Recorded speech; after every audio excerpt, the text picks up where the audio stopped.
America is the home to liberty, the pursuit of happiness, and the most mass shootings in the world. Here's what you need to know about gun violence in America. It is true that America sees many more mass shootings than these other developed countries. Between 2000 and 2014, there were 133 mass shootings in public populated areas. That excludes terrorism and gang violence. Of course, the U.S. is a much larger country, but if you adjust for population size, it still ranks higher. Of these developed countries, Finland is next, with just 2 shootings over 14 years, but a significantly smaller population size. And in the U.S., this type of tragedy seems to be happening more often. Each of these squares represents a public mass shooting of 4 or more fatalities. Till 2004, they occur over 6 months apart on average.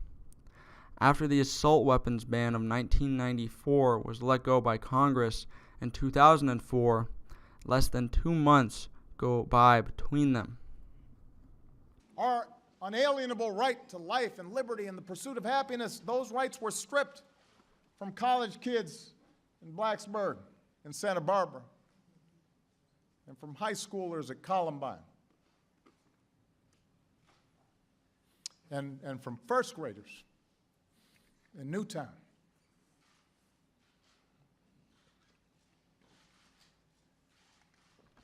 First graders. Public mass shootings always get the most attention because they are always brutal in nature. However, they only account for a small percentage of gun deaths in America. According to the CDC, 92 people are killed with guns every day on average in America. Of these, 30 are homicides, with 1 to 1.5 being considered mass shootings. The majority, at 58, are from suicide. The remaining 4 are a combination of accidents, police shootings, and unknown deaths. This shows up when compared to other countries too. These are the 10 countries ranked highest on development by the UN. The US has the highest suicide rate, and this darker bar shows how many are with guns. Some people think suicide isn't relevant to the gun issue.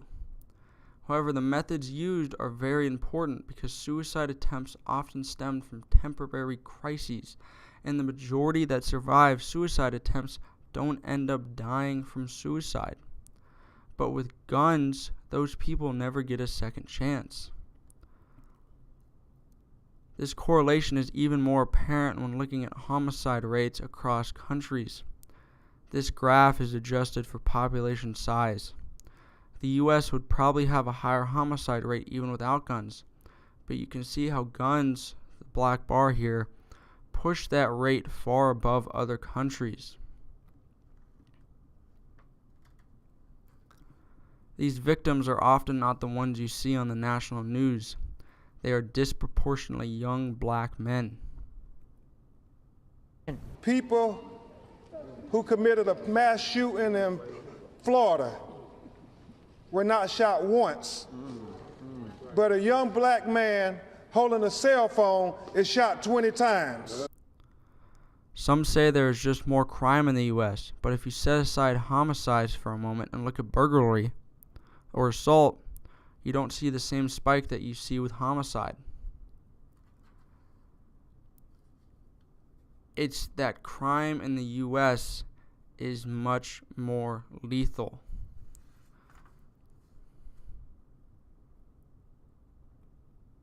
Altogether, all gun deaths from 2000 to 2013 exceeds the number of Americans killed by AIDS, both legal and illegal drug overdoses, the Iraq and Afghanistan wars, and terrorism combined. It should be clear by now that this level of gun violence is a uniquely American problem among developed nations. And here's why. There are a ton of guns in the United States. This chart shows the highest number of guns per country adjusted for population size and it's still not even close. If you take a look at the countries with the highest human development, you can tell it is really easy to get a gun in the US. All of the other countries listed on this chart require a license, registration, a reason for purchase. Most require safety training and safe storage. The US, none of those. This is the reason that the US is almost solely the only country where citizens are allowed to purchase assault rifles with almost no background checks. If you look at mass shootings and the deadliest shootings in America, they were all with assault rifles. The AR-15 has become a common rifle for consumers, but it's also become a weapon of choice for mass shooters. These shooters have used them to kill dozens at an elementary school in Connecticut, a movie theater in Colorado, a concert in Las Vegas, and now at a church in Texas, among others. Some of the factors that make the AR-15 popular with consumers may also help explain why mass murderers have opted to use them too. They're capable of firing rounds that can go straight through a human body and penetrate a wall behind it. They're lightweight and easy to use. Since the muzzle doesn't rise up much, it doesn't take a lot of effort to bring it back down, acquire a proper sightline, and to fire again. A weapon that's already deadly can potentially be made more dangerous by adding things like foregrips, scopes, and red dot sights. The guns are expensive, but they're within reach. They cost between $500 and $900.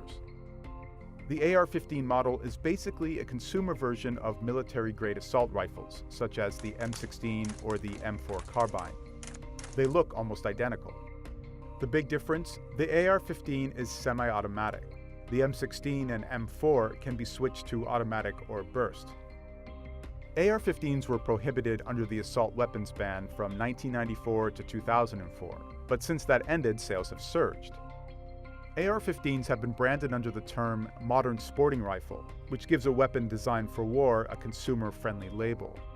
The gun is also marketed for home defense, but although they're clearly strong enough to stop an intruder, critics say the AR-15 could also cause unintended damage or even death in untrained hands. One thing is clear: no matter who's using it, it can be an extremely lethal weapon.